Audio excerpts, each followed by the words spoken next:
Okay, so the question is, how do you get a round log to split perfectly in two to give you two flat sides to make a picture frame? There's a number of ways to do this, and everybody's got their own method.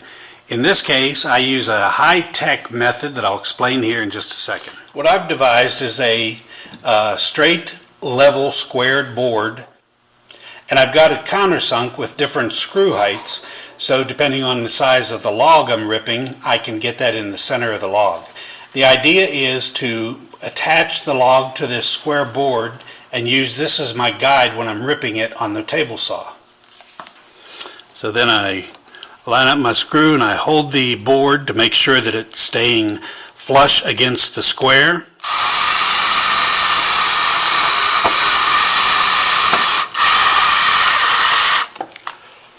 Okay.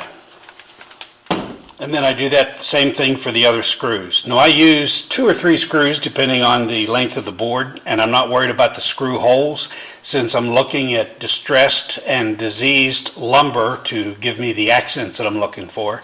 The holes by themselves are probably fine, or I might decide to patch them with putty. This way I've got my guide that's flush against the rip fence, and I'll start it up.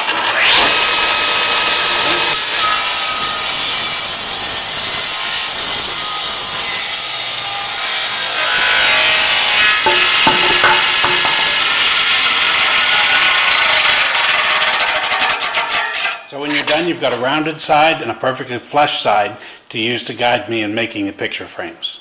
Sometimes you'll get a log that is thicker than the height of your saw blade. When that's the case, you can grab something like this Japanese cut saw. There you go. Okay, now that I've squared the edges, you can see that I've cut a channel. This is going to be for the glass and the photo. And now I'm going to cut another channel this way to cut out that indentation to provide a seat for the photo.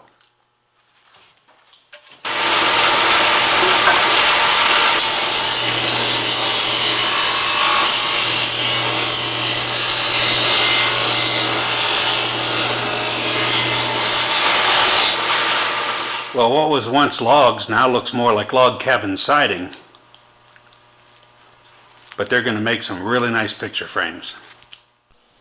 Okay, so now that we're ready to start cutting the 45-degree miters, here's a neat little jig that I made up that I think you'll appreciate.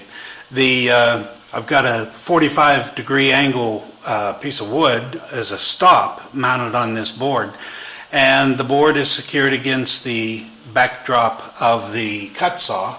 And so this way, I've got the one piece already cut. So now just lining it up there, I've got the right measurement.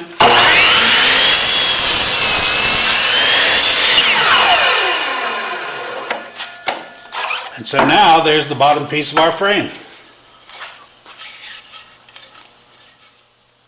Okay, now we're in the glue up phase, and because of the odd shapes, I've literally got to do one panel at a time.